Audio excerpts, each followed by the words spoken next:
Well, the three top Shimano group sets are getting a little bit fat. They're putting on a little bit of weight, and we can see this with the latest release of the new 12 speed. We have the Durace and we have the Ultegra and the 105, and they've all put on weight.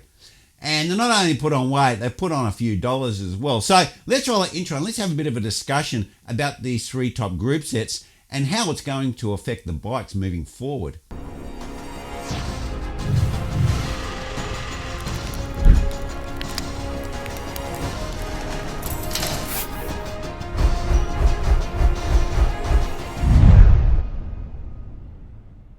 Now, before we get started, just a disclaimer, trying to get weights for these group sets is a little bit difficult because some people don't include the smaller items like the hydraulic hoses and the wires and so forth, so the weights could vary slightly in reality. And also at the Ultegra and the Durace level, we're also getting the option for rim brakes, but it's still Di2 and they're using the old STIs and they're wired, so that's probably going to affect the weight a little bit as well. Now, I've tried to source the weights from similar websites, so we're comparing apples with apples. So let's get into how much these group sets have put on since their last models. Now, I've just got my notes here, which I like to reference because I want to make sure I'm getting the right weights. Now, let's just start with the 105. Now, the 105 is the latest one that's come out. Now, the 105 pricing has been a little bit more competitive, I've found, in Australia than it was before, even though Australian dollar is actually weaker. Probably that hasn't come through yet. The stock that's in the country, they probably can do a bit cheaper price, but they'll probably go up because our Australian dollar is a little bit weaker against the US currently. Now, the price of the 105 I picked up was just over 2,500 Aussie dollars, and the weight of that was 2,992 grams. So it's just under, a smidgen under 3 kilos, which is, I mean, if you said 3 kilos 5 years ago, people would have almost fallen over that you're going to buy a group set that's that heavy, that's in the top three. Now, if we move up to the Ultegra, which is starting to come through as well, and you're starting to be able to buy this, it's listed in Australia, and it varies a little bit from place to place, but so people are still sharpening their pencils. I thought it would have been, that's the recommended retail price. It's hard to get, you've got to pay it, but no, some sites are actually offering at a really good price. That may vary depending on what your cart and your selections is for what you want in a group set, because as I said before, there's rim brakes and there's also the disc brakes, and that may actually vary the price a little bit.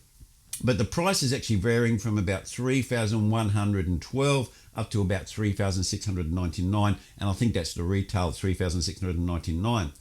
And the weight of that, I have got like a couple of weights. The old one was 2,705.3 grams, and now we've moved up to 2,716.5. So we've put on about 11 grams, which, yeah, that's really small, and we're getting an extra cog, and you can probably say, hey, look, that's fair enough, but it is actually getting heavier when we've already had heavy group sets before, and we've got heavy bikes even at the top tier pro level. And then we've got the Durace. Now, the Durace is a really significant jump from the Ultegra in price. We're going up around about 2,000 Australian dollars, and that's coming out between about 6,000, just over 6,000, $6,007 one price, and the other one was 5,799. So we got a $200 or $300 difference. But it's interesting to note that price just for the Durace group set, you used to be able to buy a giant TCR fitted with Ultegra for that price, around about 6,000, probably about 5 maybe to 8 years ago. That was a pretty good value bike, and now over that time we're only getting a group set, so that is significant. So in conclusion, even though we're getting a 12 speed and we're getting disc brakes and we're getting a semi-wireless group set, the problem here is the bikes are heavy already. It's very, very difficult to get them down to 6.8 kilograms or under 6.8 kilograms with these new disc electric bikes. And a lot of them are even up around about 7.5, 8 kilos, even at the pro level. Some, I think the Cervelos are just tick over 8 kilos. So they're pretty damn heavy. And when you've got group sets, even the Ultegra is 2,700. As I said, 5 to 6 years ago, that was a heavy group set. The group sets used to be pretty much, the heaviest was around about 2.5, 2.6, and you could get like the top ones were around about 2.1, 2.2. And even when we had the 10 speeds, that SRAM Red that came out, that was exceptionally light. That was well under 2 kilos. I think it was around about 1.6 or 1.8, something in there, depending on the way you set it up, because those weights, as I say, they're not always as accurate, but it was significantly under 2 kilograms. So now we've got bikes from the old Red 10 speed up to the new Shimano.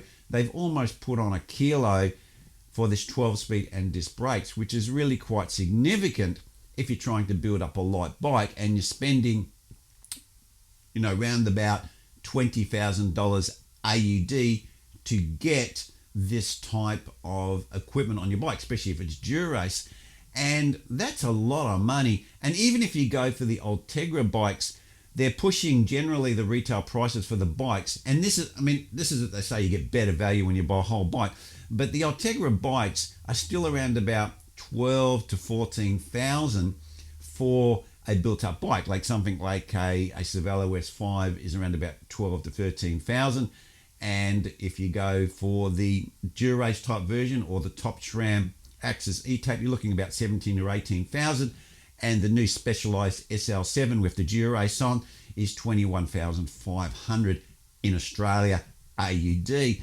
Now, that's a lot of money for a bike, and especially when the whole bicycle industry has been focused on weight, and we've got carbon wheels and we've got carbon frames, and obviously those are being spec'd on bikes because they're supposed to be lighter.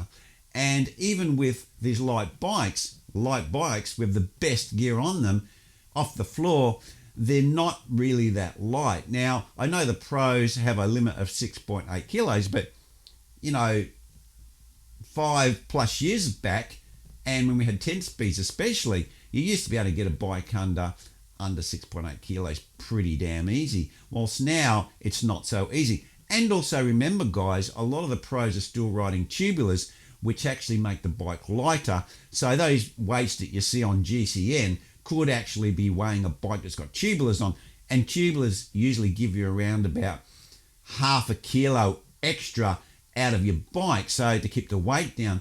Well, anyway, guys, as I say always, leave your comments down below. Please interact with the community, because then people can get all sorts of information and we can all learn about what these group sets are, what they weigh, what we think of them, and what their experiences are. Some people may already have these group sets and they may like them or not like them. And that is really good because we're getting personal experience shared between the people. Well, anyway, guys, that's where I'm going to leave it, and I will see you next vid. Cheers.